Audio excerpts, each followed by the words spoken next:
waktu seandainya kita nakal untuk karena nggak punya uang mungkin ya untuk makan gitu ya. Kira-kira apa yang terjadi menurut pengalamannya sampai ini gimana? Ini menurut saya ya, Iya. menurut saya. Jadi kalau pas kebetulan kita nggak punya uang, akadnya gitu adalah untuk bayar utang. Ya kalau untuk mau begitu kita hutang dulu, Mas. Mending hutang dulu dibayar nanti setelah dulu. Hutang beras, hutang minyak, hutang apa gitu. Besoknya meskipun saya punya uangnya dari togelan itu, Mas ya, saya nggak berani pakai ini. Saya hutang. Besoknya baru saya bayar hutangnya yang kemarin ya tak ambil. Gitu. Ini bukan ngajari ya, bukan ngajari ya. Jadi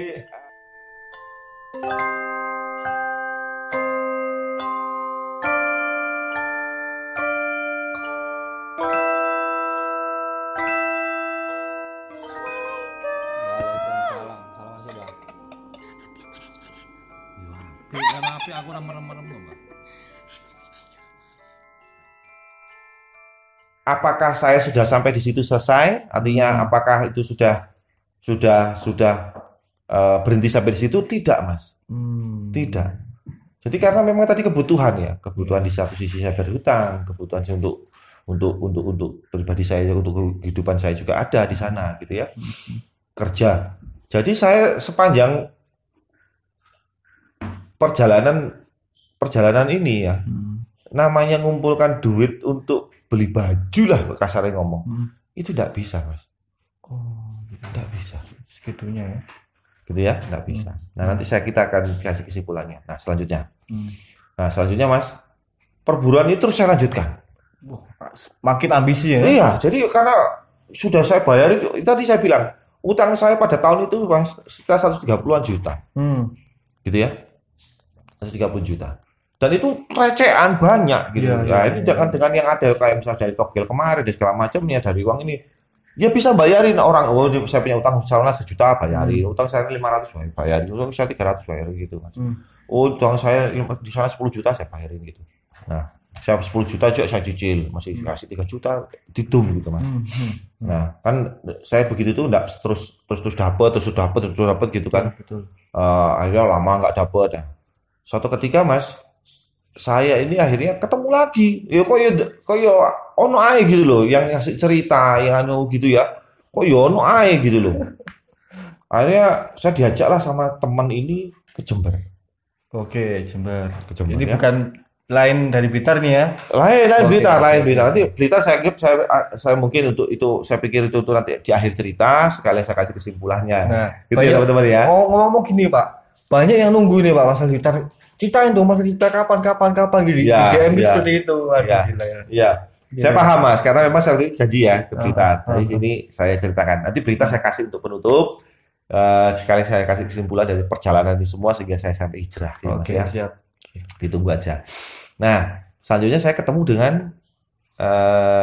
gini. Kalau yang saya ceritakan yang Surabaya dengan Jember ini, itu kan saya nggak ngikut ritual Mas, artinya nggak terjun langsung gitu ya.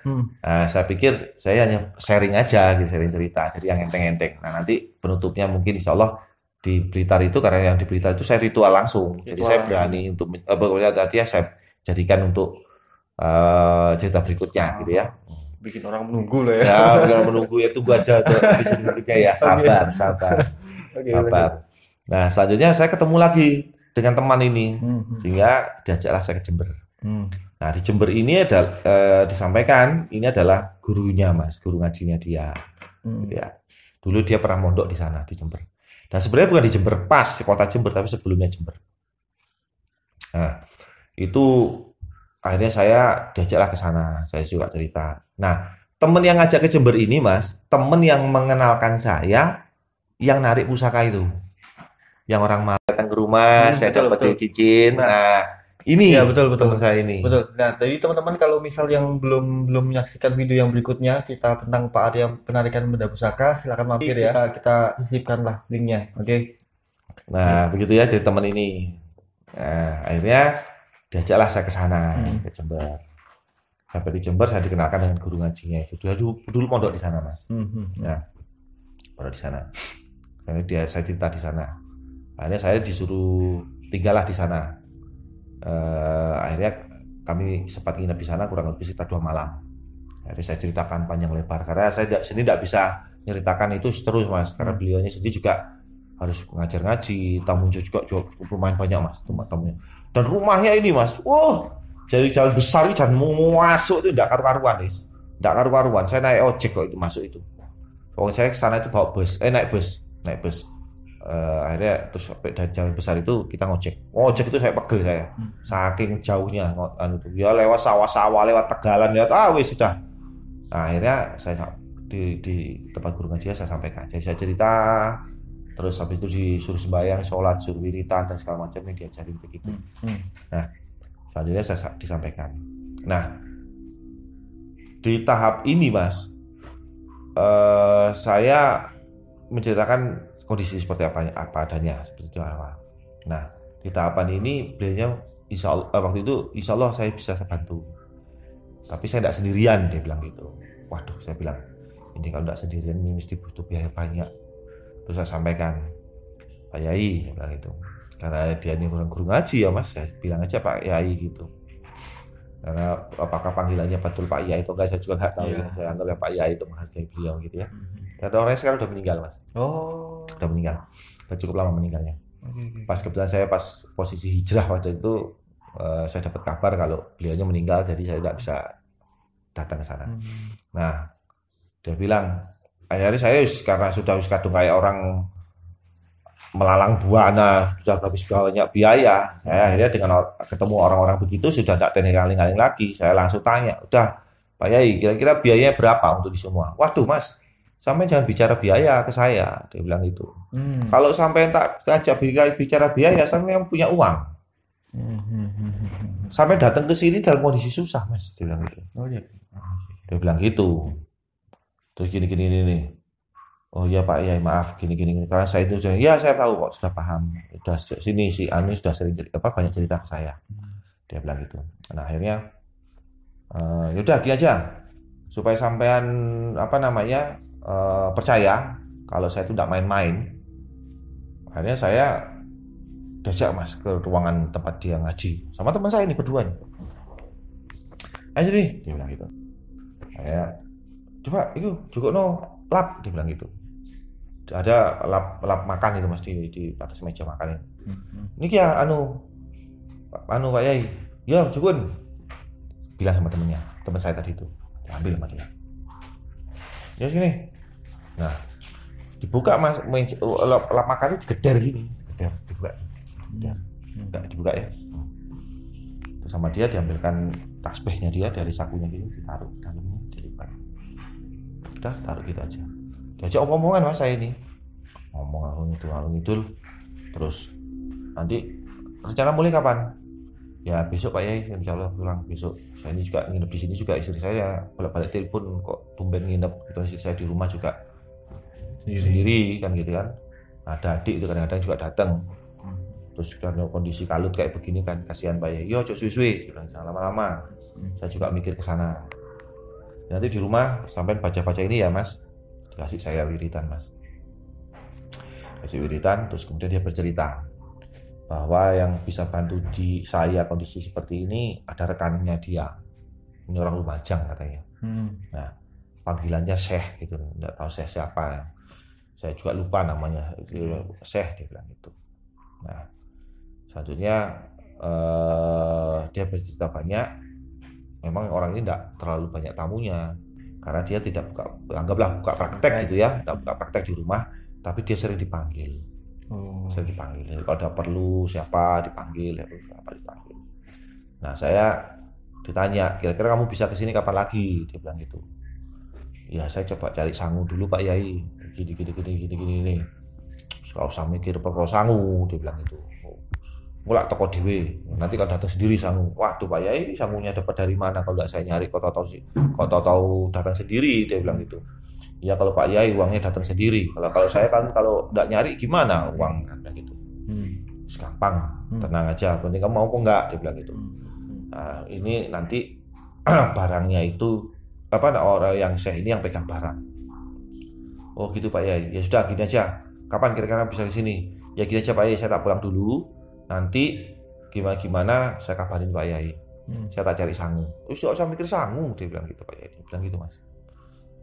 Saya sama berdua sama teman saya ketawa aja berdua. Gitu. Akhirnya ya sudah gitu, kapan kamu mulai? Ya besok Pak Yai. Ini kan sudah sore juga, cari ojek juga sulit, dia bilang gitu kan. Ya wes manisu ae. Habis itu lap yang tadi itu Mas, di sebelahnya dia gini, ditarik sama dia. Ya wes, aku gak bisa nyangani apa-apa yo. Iki gak sangu mulih, dia bilang gitu. Saya pikir ini dikasih sangu apa Mas? Dibuka lap tadi itu duit jejeran Mas. Di dalam lap itu tuang. Ya macam-macam. Ada 50 ribuan, ada 20 ribuan, 10 ribu, 100 ribu, campur. Sebelumnya dia tanpa memegang alat ini tadi. Tadi kan sudah saya bilang ya, tadi ya saya ceritain ya. Jadi lap itu diambil, dibuka sama dia, maaf. Ditarik tas bandnya dia, ditutup lagi, digeser. Geser. Ya, dibuka begini uang Mas. Ini aku gak nyangani apa-apa. Makanya kon mau tadi bingung perlu sangu, enggak usah bingung. Ini udah sangunya. Bagian berdua. Nah, antara percaya enggak percaya Mas. Jadi antara percaya enggak percaya. Ya, saya enggak ceritakan orang yang sudah meninggal ya. Mudah-mudahan diterima amal ibadahnya, dikasihkan ditempatkan di sisinya gitu ya. Amin. Ya, sedikit banyak beliau juga sudah pernah bantu saya, betul, gitu Mas ya. Saya menceritakan ini tadi tujuannya untuk edukasi ya Mas. Betul. Nah, akhirnya uang itu tadi, Pak Yai, ini beneran apa Yai? Teman saya Mas. Lah ya sudah bawa pulang. Ya itu rezekimu bawa pulang, dia bilang gitu. Mungkin Pak Yai nanti di jalan nanti tahu-tahu berubah, gini. Ya kan kamu masih nginep 1 malam di sini, dia bilang gitu. Kalau kamu ragu, ya nggak usah dicampur uangnya, taruh di mana, di tasmu apa di mana. Kalau itu besok kamu berubah, ya berarti berubah. Kalau enggak, ya enggak, dia bilang gitu. Tapi enggak berubah, ini sudah rezekimu, tak mintakan ini tadi nih, dikasih segini, ya sudah bawaan pulang. Untuk sanggup pulang di rumah, pulang jalan ke rumah, dia bilang gitu. Terus akhirnya antara percaya dan tidak percaya, akhirnya ya saya bawa Mas, diambil tasbihnya tok, kantongannya lap tadi itu dikasihkan sama teman saya. Saya ke kamar sama teman saya sambil dia setengah percaya, setengah ketawa kayak bingung ya. Iya taigi gitu ya. Iki baru tasbih tok wis itu segini gitu, bayangan kami kan begitu akhirnya Mas. Akhirnya sampai di kamar kami menghitung uang itu. Uang itu kalau nggak salah sekitar 1 juta lebih sedikit kok Mas. Waduh, sangun 1 juta. Iya, 1 juta lebih sedikit gitu. Oke. Nah akhirnya besok pagi kita pulang. Saking nggak beraninya make uang yang ada yang dikasih kantong tadi tuh Mas. Kami kan bawa bekal sendiri ya. Jadi saya bayar apa namanya? Bayar ojek pakai uang yang saya pakai. Terus kemudian saya bayar tiket bis juga uang yang saya pakai. Sampai rumah ini pulang ini uang itu masih utuh Mas. Saya waktu itu saya saya dapat 600 ribuan, nggak dapat 700 ribuan. Lupa 600 ribuan mungkin Mas. Jadi sampai di rumah itu utuh Mas uang ini Mas. Utuh. Sampai di rumah saya bilang sama istri saya cerita begini-begini, lah ini uangnya. Uang istri juga kaget dan takut juga. Nanti kalau dipakai atau nanti berubah, nanti ada apa-apa. Nanti misalnya diberikan beras atau berubah kan repot Mas. Nah, akhirnya dapat selang 2 hari 3 harian teman saya telepon. Ya, Ria gimana? Kapan berangkat lagi ke sana? Dia bilang gitu. Saya bilang loh, kok malah kamu sing semangat, dia bilang gitu. Wong saya ini punya masalah, kamu yang semangat gitu. Gitu. Ya enggak sekalian wis, mumpung aku ada waktu, dia bilang gitu. Gini. Ya kapan? Akhirnya kita janjian Mas. Janjian dapat selang 2 hari kalau setelah itu kita berangkat. Jadi uang yang kita pakai untuk berangkat ke Jember Mas, ya uang yang dapat dari dia tadi itu. Mungkin dia sudah bisa memprediksi bahwa untuk kembali ke sini kita juga sudah. Memang kebetulan Mas, pada saat itu kami juga, saya dan teman saya juga punya uang itu sangat pas-pasan untuk kebetulan tinggal di rumah gitu loh. Jadi uang inilah yang kita pakai lagi untuk pulang ke Jember lagi. Berangkat ke Jember. Berangkat ke Jember lagi gitu ya. Berangkat ke Jember lagi. Akhirnya sampailah ke Jember lagi kita. Nah Pak Iya itu Mas, ketawa dia. Ketemu kami itu ketawa. Ya gimana? Ada sarung kesini kan? Dia bilang gitu. Iya Pak Yai. Ya uang itu Pak Yai yang saya pakai. Saya bilang gitu. Gimana Pak Yai? Kita mau pakai juga takut loh. Pakai aja. Gitu. Tapi kan ada kenapa uang sarung kesini? Ada sih Pak Yai. Ya sudah. Yang penting sampai sudah sampai sini. Dia bilang gitu. Iya sih, iya sih. Logikanya masuk ya Mas. Nah akhirnya kami sampai di sana nginep semalam. Besoknya kami diajak ke Lumajang Mas. Ketemu dengan apa namanya? Syekh yang dia ceritakan ini gitu ya. Dan dalam perjalanan itu kita diceritain ternyata Pak temen ini mulai dari bapaknya, kakaknya semua mondok di sana. Oh. Jadi ada apa istilahnya ikatan secara moral, secara psikologis itu mereka dekat gitu ya. Jadi bantu-bantu begitu mungkin nggak canggung gitu ya. Nah, akhirnya dalam perjalanan itu diceritakan habis ini segala macamnya. Hari kita sampailah di sana. Sampailah di sana ketemulah dengan si Syekh ini tadi. Akhirnya apa namanya? Ya tadi ngobrol pakai bahasa Arab, Mas. Saya pikir waduh mungkin nggak bisa bahasa Indonesia mungkin ya. Karena memang perawan-perawannya kayak orang Arab begitu memang gitu. Tinggi besar gitu orangnya. Akhirnya ngobrol dia pakai bahasa Arab sudah dia nanya ke saya. Sampai orang mana Mas? Kayak gitu. Kok bisa bahasa Indonesia berarti saya gitu Mas. Saya bilang saya orang Malang, gini. Oh ya. Kamu kenapa? Ada kesusahan gini nih. Masalah utang piutang. Iya, saya gini. Saya mau panggil Pak ini saya ini salah gitu ya. Jadi panggil saya Syekh gitu aja. Iya, saya ada kesulitan keuangan. Gini. Ini kalau temannya sampai ini enggak susah ini. Cuma cari-cari susah aja. Ketawa aja ya. Temen tuh. Selanjutnya sudah dia cerita. Dah gini aja. Sampai cari Aqua, dia bilang gitu. Aqua. Apa namanya? Mineral ya, Aqua. Sampai cari Aqua ya. Jangan merek yang lain, Aqua dia bilang gitu. Bukan sponsor ya. Enggak sponsor ya. Enggak sponsor ya, tapi memang begitu memang. Sama cari tas koper, dia bilang gitu. Tas koper itu apa sih bilang gitu. Untuk apa sih? Sudah enggak usah banyak tanya sampai kalau saya suruh beli ini beliau, dia bilang itu. Nah, saya tolak-tolak sama teman saya. Ini tas koper dia enggak bilang sebesar apa dan segala macam. Akhirnya saya keluar sama temen nyari Aqua, nyari koper saat seketemunya dekat-dekat situ gitu, dekat pasar kan gitu. Akhirnya saya beli koper ya kira-kira enggak terlalu besar lah. Mungkin sekitar hitungannya in ya. Kalau koper standarnya itu biasanya sekitar 20 in ya Mas. Nah, itu mungkin lebih kecilan dari itu. Agak kecilan lagi sedikit gitu, sekitar mungkin 16 atau mungkin 18 in gitu ya. Lebih kecil lagi. Dari kain gitu. Nah, saya pulang ke sana. Loh, kok beli koper cuma segini? Kurang besar dia bilang gitu. Loh, kok saya malah tolak-tolak bingung. Loh, kok besar gimana Pak Yai? Saya. Gini, ya sekalian yang besar ini sekalian sampai ini mau saya tarik nopisan dia bilang gitu. Wah, saya kaget. Ya sudah enggak apa-apa. Ya memang rezekinya sampean itu dia bilang gitu. Ya tadi saya nggak bilang sih koper sebesar apa segala macam. Ya sudah nggak apa-apa. Itu rezekinya sampean sudah. Akhirnya saya disuruh ke belakang Mas, ke dapur. Nanti ke dapur ya ambil gelas. Nanti gelasnya dicuci ya, cuci sendiri. Ya saya ambil ke dapur, saya ambil gelas putih-putih Mas, bening-bening gitu ya, cuci. Bersih, terus saya lap pakai saya lap pakai tisu, terus saya ke sana. Ini saya kosong. Ya Mas, ini bersih ya Mas ya, ini kosong sampai sendirian nyuci, sampai sendiri yang ngelap dia bilang. Dah, Aquanya tuang di gelas. Dua-duanya saya. Ya, dua-duanya. Iya dua-duanya dia bilang gitu. Dua-duanya tuang. Kira-kira setengah gelas gitu Mas. Apa namanya airnya. Ambil itu dia sambil posisi saya nyuang itu, saya tuh kayak ngambil barang itu Mas. Di kotak. Kotak kecil segini. Ya enggak kecil lah segini kira-kira. Buka kotaknya itu. Saya ngelihatnya begini sih kosong enggak ada apa-apanya. Ternyata diambilkanlah barang itu Mas. Barang itu kecil sekali Mas, kecil sekali, kecil banget.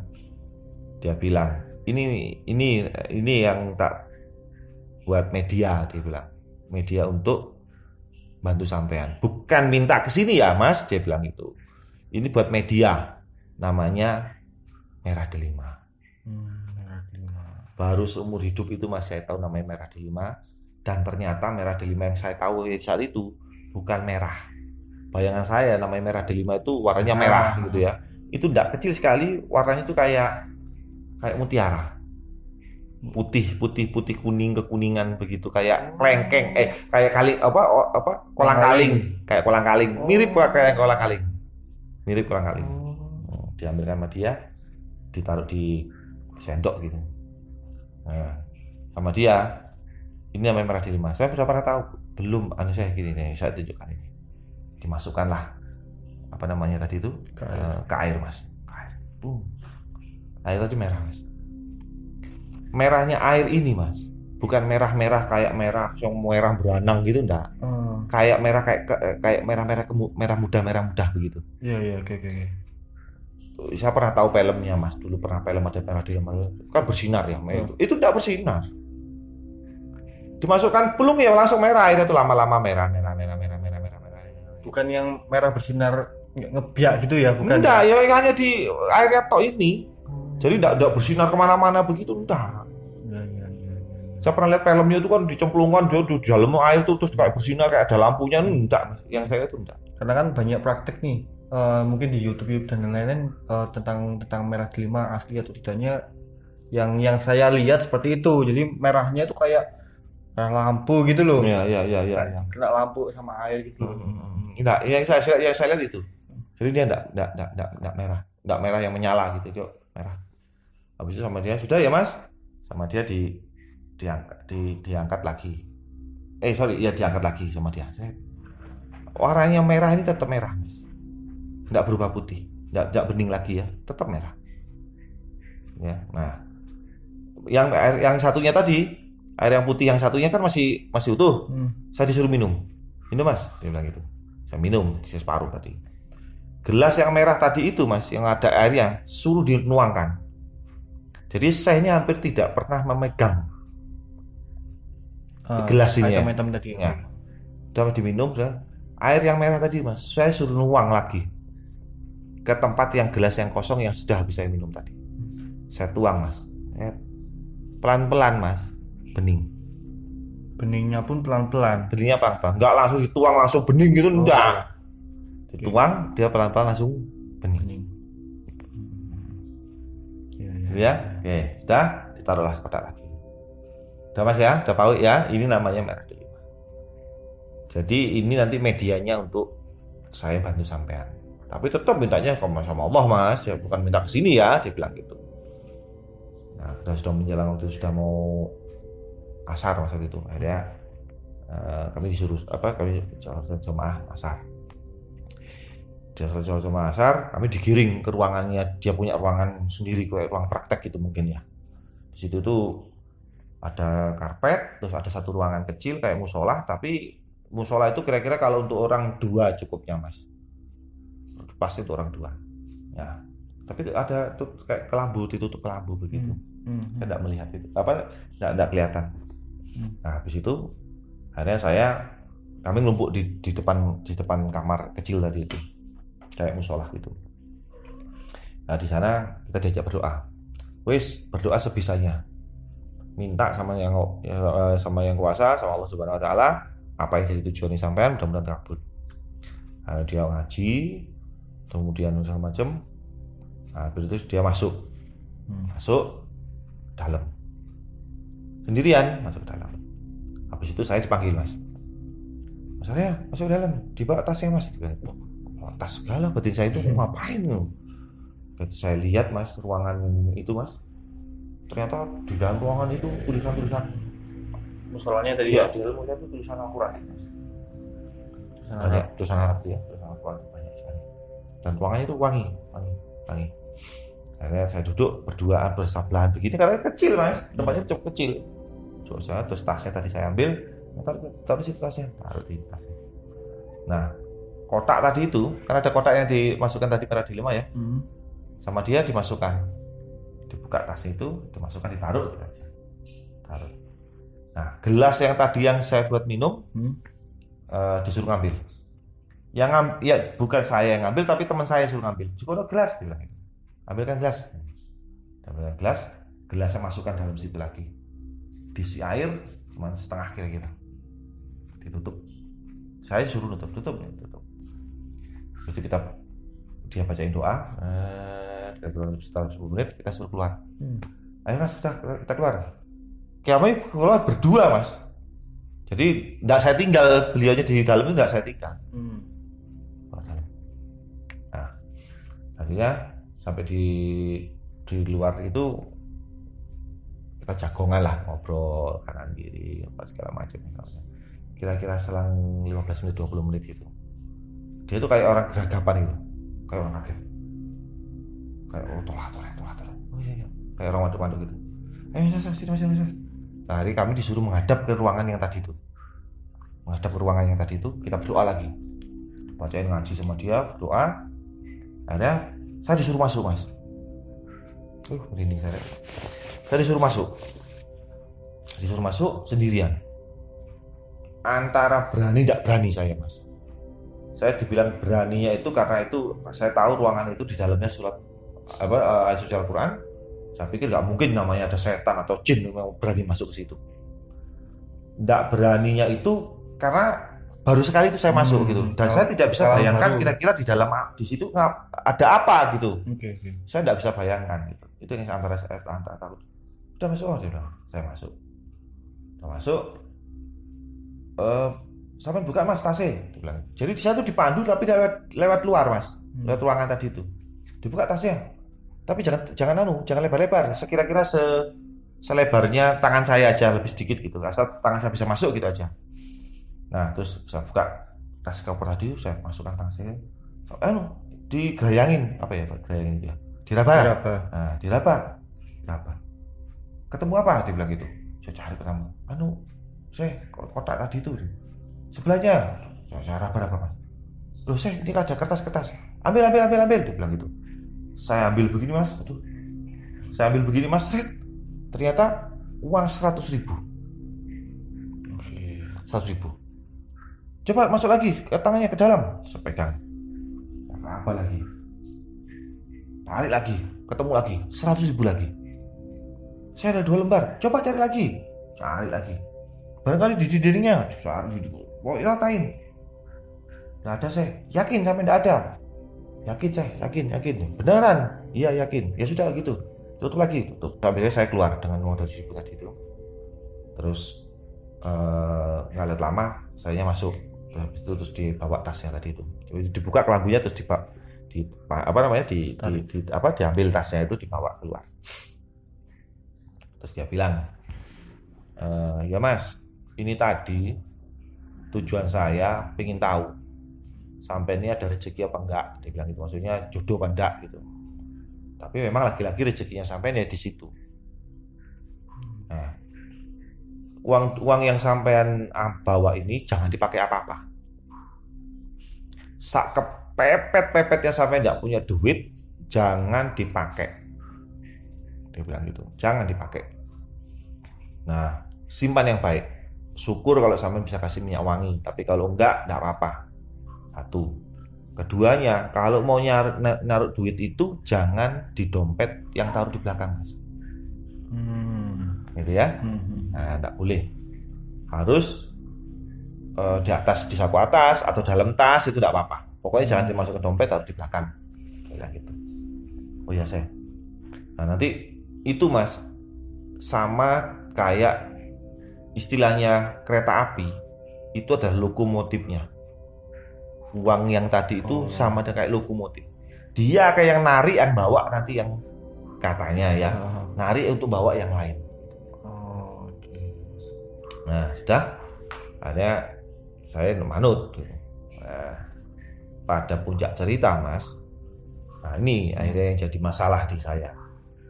Ternyata merah delima yang tadi yang dia sampaikan itu harus dimahar.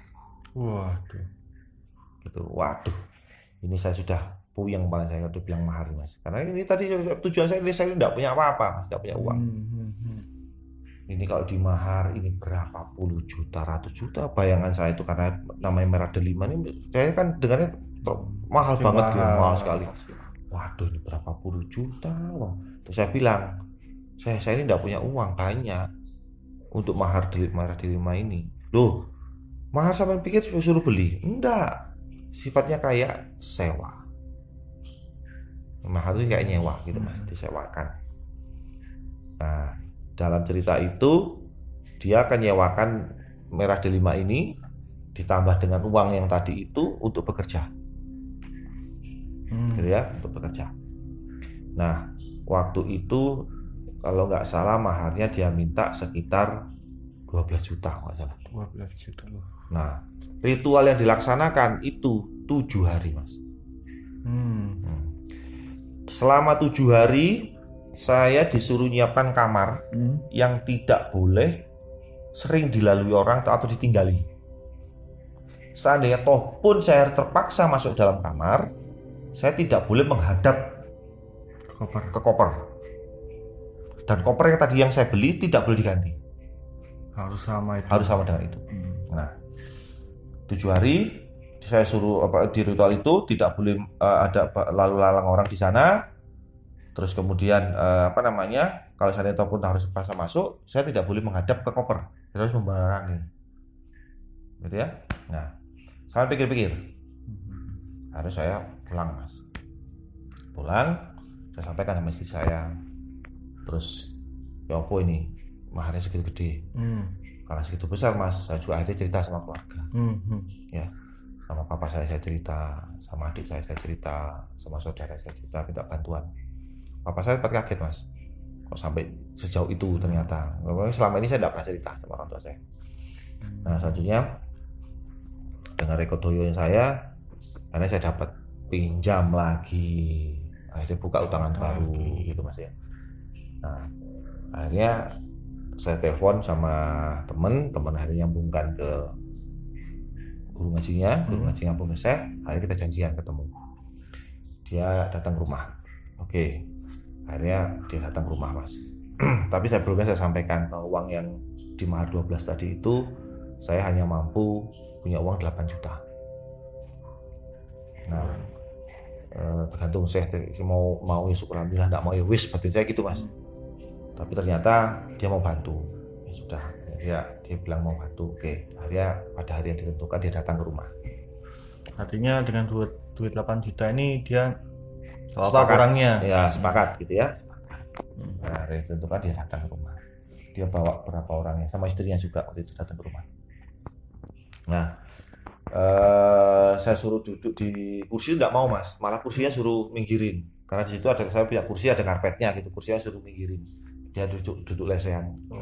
Karena dia capek katanya dia bilang itu. Nah, sudah ngobrol. Akhirnya saya sampaikan pada intinya seperti itu, dia mau bantu. Nyonya saya ini contoh disuruh cari uang 5.000 mas. Bu, coba saya punya uang 5.000 enggak bu? Dia bilang itu. Tapi jangan yang lusuh ya, syukur kalau ada yang baru. Syukur kalau ada yang baru. Tapi kalau nggak ada yang baru sekali, pokoknya jangan lusuh. Dia bilang gitu. Oh iya saya carikan sama istri saya. Kok iya delala ada mas, cuma 2 lembar. 2 lembar? Okay. Saya cuma 2 lembar. Ya sudah bu, memang rezeki sampean di sini. Itu dia bilang itu. Ya udah enggak apa-apa. Kalau ada 10 ya 10, enggak apa-apa bawa sini. Dia bilang itu. Untuk apa saya? Sudahlah sini. Dia bilang itu. Punya amplop enggak? Dia bilang itu. Cari. Untuk apa saya? Dia bilang Pak Kiai tadi itu kan Pak Kiai ikut. Untuk apa saya? Tuh mau buat nyangoni anak-anak. Dia bilang gitu. Habis itu akhirnya ketemulah amplop dimasukkan, uang 5.000 dimasukkan. Nah ini yang penting ini minyak nih mas. Di telet lagi di uang yang 5.000 tadi. Terus nih masukkan amplop, masukkan. Sisa yang masukkan mas, amplop tutup, terus dilipat, udah taruh situ aja. Ditaruhlah di belakang bawahnya karpet, gitu ya. Taruh karpet. Dah ngobrol ngalor gitu. Kira-kira 10-15 menit lah. Kayak orang dia kan gara-gara kayak dia itu bicara sama siapa gitu nggak tahu ya. Udah. Kita berapa lagi kita doang, mudah-mudahan berhasil semuanya. Gini-gini kasih rezeki lancar ada segala macam. Berdoa lah kami mas. Terus bu itu bu coba diambil bu amplopnya tuh. Diambillah mas amplopnya tadi. Udah kan buka. Uang yang 5.000 tadi mas berubah jadi 50.000. Pada kondisi orang seperti saya mas, hal-hal seperti itu akhirnya membuat saya itu kayak semakin percaya gitu ya. wah temenan nih, wah beneran nih, wah beneran nih gitu ya. Nah akhirnya diberikanlah apa namanya tuh merek D5 tadi. Mana kamar yang mau dipakai? Dia bilang gitu. Ini pakailah kamar yang ada satu kamar yang tempat saya itu. Udah sampai bawa pakaian bawa ya, terpaksa mas. Malam 7 malam itu saya tidur di luar mas, di depan TV. Bayangin coba, belani barang begituan ya. Demi saya. Akhirnya tas tadi ditaruhlah di kamar di atas kasur. Kemudian merah D5 tadi dibungkus pakai kapas, ada jeruknya, ada beberapa dilakban sama dilakban. Saya yang lakban itu mas, lakban. Disuruh naruh di dalam apa namanya koper sama minyak sama air putih. Air putihnya enggak 1 gelas tapi ya setengahan lah, kurang lebih sedikit gitu ya, enggak sampai 1 gelas tapi lebih sedikit, setengah gitu. Lanjut. Nah, selanjutnya Selanjutnya sama dia pintunya ditutup, diritual lah sama dia. Bacain doa apa segala macam, dibakarin minyak wangi apa. Wah, sudah banyak macam-macam, Mas. Akhirnya pesannya itu tadi sampai 7 malam. Akhirnya malam pertama nggak ada masalah. Artinya ya sudah biasa. Cuman kita kan ya kayak orang harap-harap cemas, takut-takut enggak gitu kan ya. Malam kedua seperti itu, malam ketiga, malam keempat mas. Nah ini mulai malam keempat ini perasaan saya di kamar itu kayak banyak orang, mas. Gaduh gitu ya? Bukan enggak gaduh, kayak rasa itu kok banyak orang di dalam kamarnya ya. Apa ya gitu loh. Kayak banyak orang di dalam kamar tuh kayak ada perasaan yang namanya kelebet gitu sudah sejak habis Isya itu udah betul sudah kayak kelebet di dalam rumah itu sudah. Nah kelihatannya ngumpulnya di rumah di dalam kamar itu gitu. Itu malam keempat seperti itu, malam kelima, malam keenam, malam ketujuh begitu terus mas. Nah pas hari ketujuh mas, saya sudah mulai malam ke-6 tuh udah bisa tidur mas. Nunggu namanya hari ke-7 ini kayak gak sabar gitu ya. Malam ke-7 pagi saya telepon. Ini sudah hari ke-7. Saya ini kira-kira gimana? Oh iya mas, tunggu ya selesai habis Jumatan. Dia bilang gitu. Tunggu selesai habis Jumatan, dia bilang gitu. Oh iya saya. Jadi jangan dibuka dulu ya mas, kalau belum ada perintah dari saya jangan dibuka dulu kamarnya. Ini saya kerjakan dari sini, dia bilang gitu. Oh ya saya bilang gitu. Wah jadi namanya hati nih kayak udah pikiran udah kemana-mana mas. Wah ini uang wis ya sudah karuan sudah lunas gitu tok wis. Akhirnya sampai lah selesai Jumatan nih orang ini kok belum telepon. Kami nunggu sampai kira-kira 2:30 sore sudah menjelang asar. Nah, saya beranikan diri untuk telepon. Saya gimana? Gini. Maksud saya begitu ya. Sebentar gitu. Habis itu nanti saya telepon lagi. Habis itu saya telepon nggak diangkat mas. Saya telepon lagi nggak diangkat lagi. Waduh ini alamat ini. Saya sudah mulai sudah mas. Sudah mulai gundah ini. Ada apa ini? Galau, oke. Sudah mulai galau saya. Nah. Udah mulai galau saya.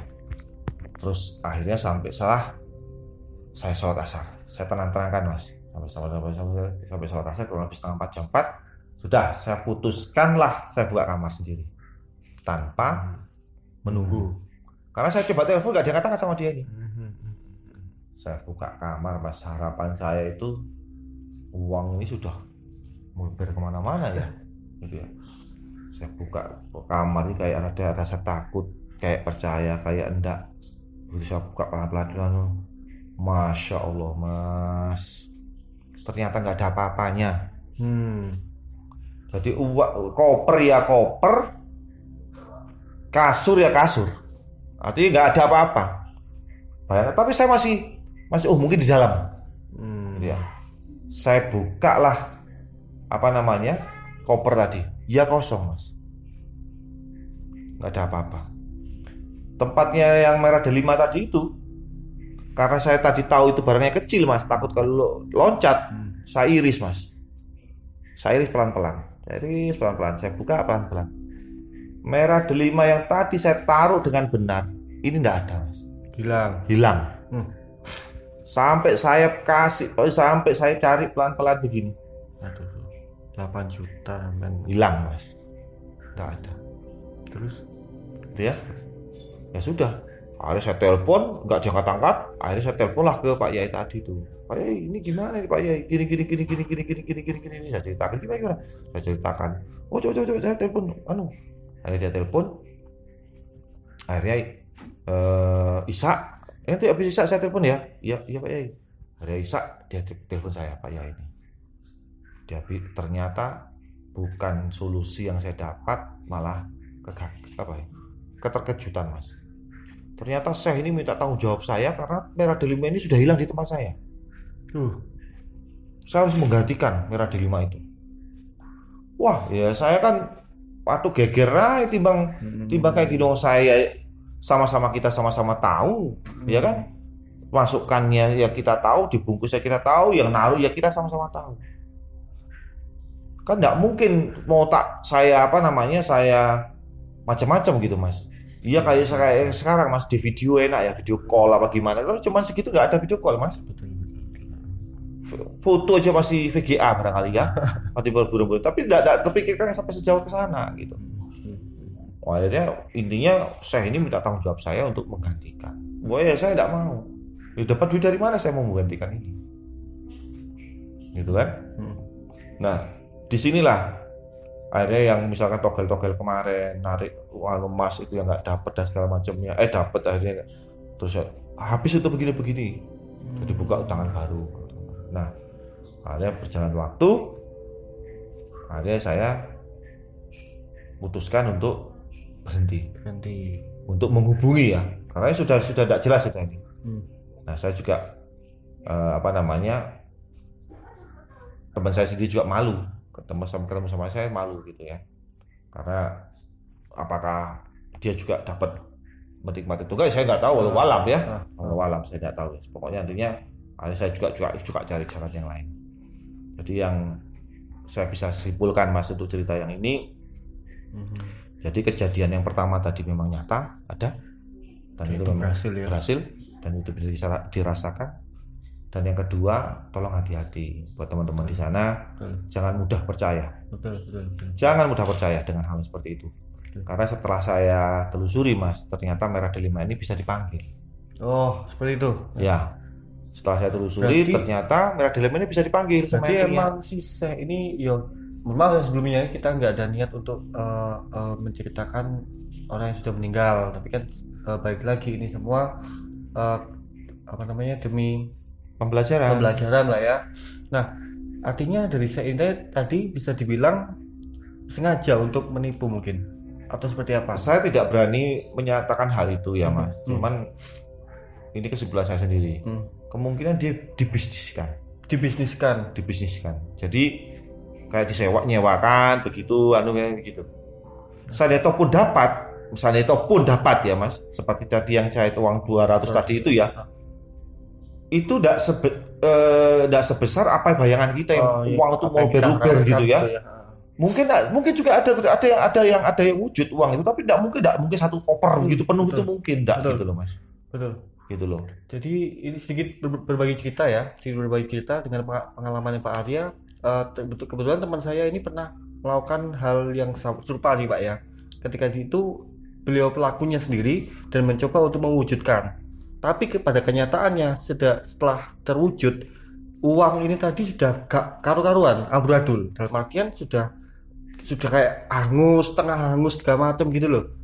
Jadi mungkin ya ini gesekan antara dimensi barang gaib ke dimensi nyata, mungkin seperti itu ya. Artinya kita bisa naik kesimpulan seandainya pun ritual Pak Arya ini berhasil, mungkin bakal terjadi kurang lebih seperti yang sama gitu loh Pak. Bisa jadi begitu, atau mungkin tidak sesuai harapan. Jadi yang bayangan kita itu uang itu akan penuh di koper, karena kopernya segitu mungkin dipenuhin sama makhluk astral gitu ya, atau mungkin apa jin atau apalah gitu ya.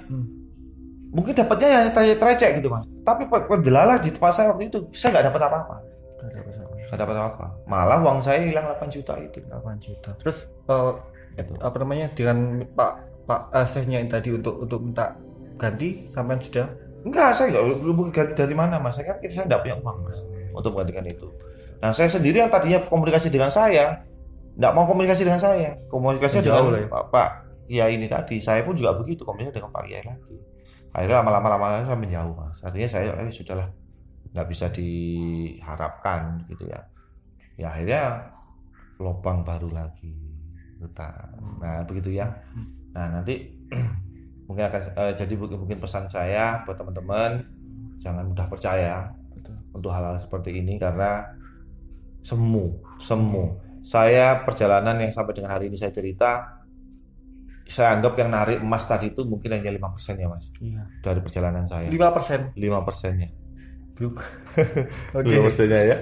Termasuk togel, lebih banyak tidak berhasilnya mas. Iya. Lebih banyak tidak berhasilnya. Gitu ya.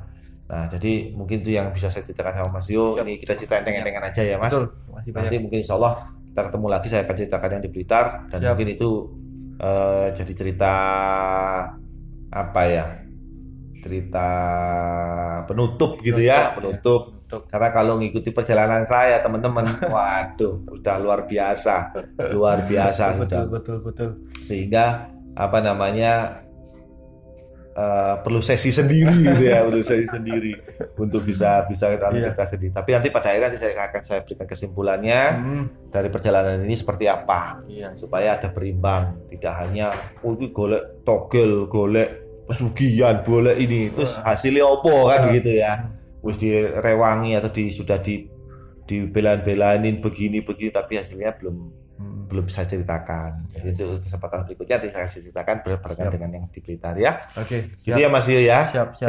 Saya ucapkan terima kasih Mas Tio datang ke rumah. Ya. Mohon maaf ini tadi harus menunggu karena Mesir memang tadi agak ada dari ada kerjaan sedikit. Tapi sekali lagi saya ucapkan banyak terima kasih buat teman-teman yang ada di sana. Minal aidin wal faizin, mohon maaf lahir batin. Semoga semuanya baik-baik saja, berjalan sesuai dengan apa yang direncanakan dan diharapkan. Ya, terima kasih banyak. Assalamualaikum warahmatullahi wabarakatuh. Waalaikumsalam. Oke, itu aja teman-teman. Cerita hari ini dari Pak Arya. Terima kasih sudah menonton. Jangan lupa like, komen, dan subscribe-nya. Wassalamualaikum warahmatullahi wabarakatuh. Rahayu. Waalaikumsalam.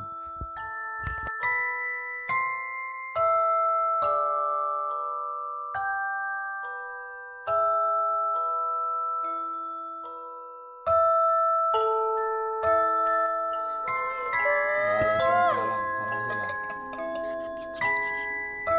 Memang api aku nomor